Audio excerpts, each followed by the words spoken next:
यो एक सुरक्षित वातावरण हो जहाँ आफ्नो भावना खुला रूपमा व्यक्त गर्न सकिन्छ, जहाँ दोषारोपण होइन, बुझाइ र सम्मान हुन्छ, र जहाँ सहयोग खोज्नु कमजोरी होइन, साहस हो। नेपाल सरकार स्वास्थ्य तथा जनसङ्ख्या मन्त्रालयले मङ्गसिर 24 गतेदेखि निरन्तर 3 महिनासम्म मानसिक स्वास्थ्य सचेतना अभियान मार्फत मानसिक स्वास्थ्यबारे खुला संवादलाई प्रोत्साहन गर्दै आएको छ। आजका धेरै युवाहरू पढाइको तनाव, परिवारको अपेक्षा, सामाजिक सञ्जालको प्रभाव, एक्लोपन र असफल हुने डरको सामना गरिरहेका छन्। यी भावनाहरू प्रायः व्यक्त हुन पाउँदैनन्।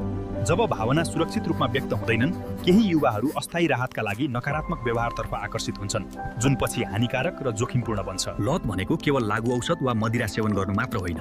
डिजिटल लत, अत्यधिक गेम खेल्ने बानी र अन्य व्यवहारगत लतहरूले पनि मानसिक स्वास्थ्यमा असर पार्छन्। लत कमजोरी होइन, खराब चरित्र होइन।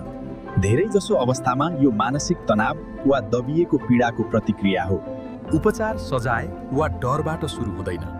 उपचार सुरु हुन्छ सुरक्षा, विश्वास र गोपनीयताबाट।